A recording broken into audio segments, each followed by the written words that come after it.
Finally, we arrived in Petra. Actually, we arrived last night, but it was dark to film anything or see anything. And today, very early in the morning at 7, we have started hiking to Petra. In the last episode, we touched down in Jordan and started exploring right away. I am on this trip with the tour group, which is a bit different for me, but it has been a lot of fun so far. We explored Amman and stepped back in time at the ancient city of Jerash and made a few stops along the way at Mount Nebu and the historic town of Madaba. Now it's time to head to the big one, Petra. When you get the ticket for Petra, you have your name printed on the ticket. And we have the ticket for 2 days, today and tomorrow. I want to keep that ticket for a memory. You might wonder why 2 days? Well, Petra is absolutely massive. There is no way to see everything in just a few hours. Having 2 days gives us time to explore the main attractions, like the famous Treasury, and also hike to some of the quieter spots, like the high place of sacrifice or the monastery. From the entrance to the Treasury is a 1.2 kilometers walk through the narrow sea canyon, and it usually takes less than 30 minutes.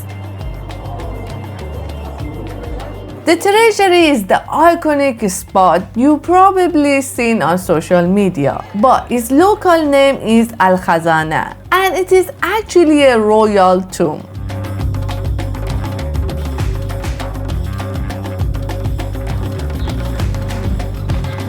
Petra is the crown jewel of Jordan and undoubtedly the most significant place in the country. In fact, for many travelers, Petra is the main reason they visit Jordan.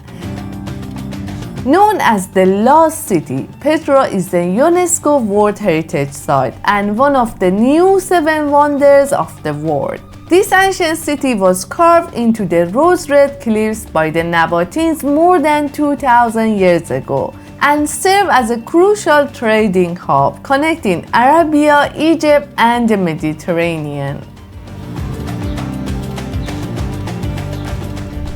You can easily spend days in Petra, and before coming here I didn't expect to be this huge, and it's actually very big. The site is very huge and it takes ages to walk around, and there are many places that we cannot visit because you cannot visit everything here at 1 day or 2 days. But now we are walking to the monastery. It's very impressive. I was actually walking and a beautiful lady just invited me for a tea. She's very nice and it's like for free. Thank you. Thank you, madam. Thank you. What's your name? Isma. Rawhaya. Rohay. Nice to meet you. Nice to meet you. Have a look. Nice gift. Ooh, sweet tea. Come. If you are in Jordan, you should try the tea. Petra is a touristy place, and usually people they try to sell something when they call you, but this lady actually offered me free tea. Not only that, we sat down, we had a chat with each other, even though we didn't speak the same language. Like my poor Arabic knowledge of knowing just a few words, and then she also knew a few words in English, and yeah, we used our body language. And literally when I left, she also gave me this stone as a souvenir. Such a kind woman.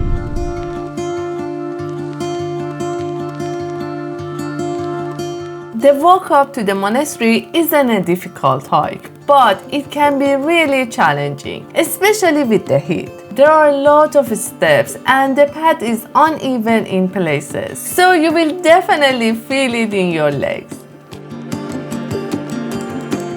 We made it to the monastery after climbing 900 steps. If you are coming to Petra, get ready for some exercise. You are going to climb a lot of stairs, going down the hills and climbing up, and be prepared. Is really hot. It gets really hot because there is nowhere to hide, there's no shade, and it's sunny. On the way there are little shops or stalls we can buy juice or water, but we made it.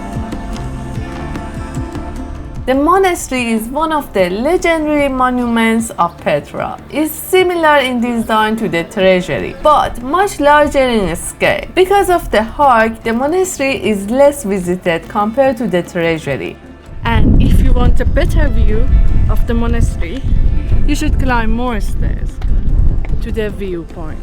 So we are doing it.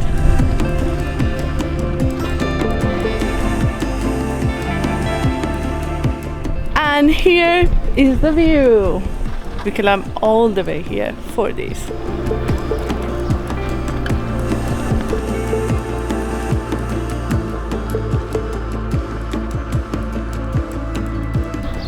Second day in Petra, but today we are hiking up to the high place of sacrifice.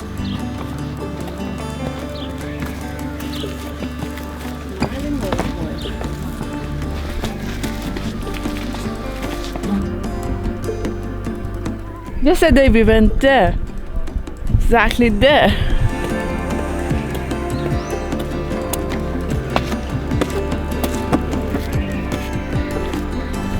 We made it here, sweaty and hot, but we made it here. It's very hot. The walk to the high place of sacrifice is actually quite short, although historians are certain that animal sacrifice took place here. But there is also some belief that human sacrifice may have happened too. Not many people, not many tourists, they make it here, but it's actually worth the climb because the view here is stunning. You have a panoramic view of the whole Petra.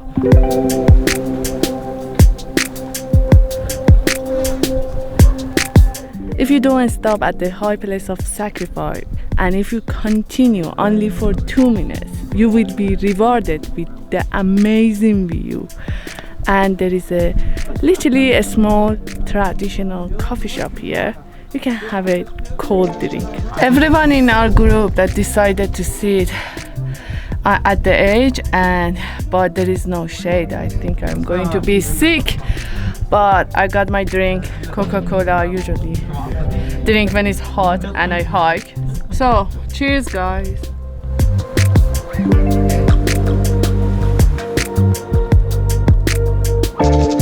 There are 2 options to go back. You can either head back the same way or take a longer loop path, which gives you the chance to see some of Petra's hidden gems. Oh no, they want to come this way. They're coming towards you. Ah! Okay, now we are taking the loop path and we are continuing, and the hike here is gorgeous. It's stunning. Everywhere we look, we see some amazing views.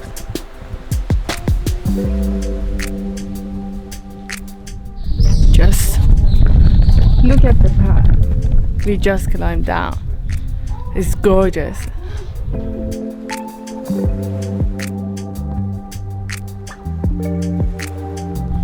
Not many people take this path, and as you can see, it's quite empty. It's amazing to spend time here because wherever we go is kind of like a beautiful hike, and wherever we go we find something new. If you're planning to visit this place, just wander around and take different hikes. You can get the map when you buy a ticket, so you have the map and try to see as many things as you can.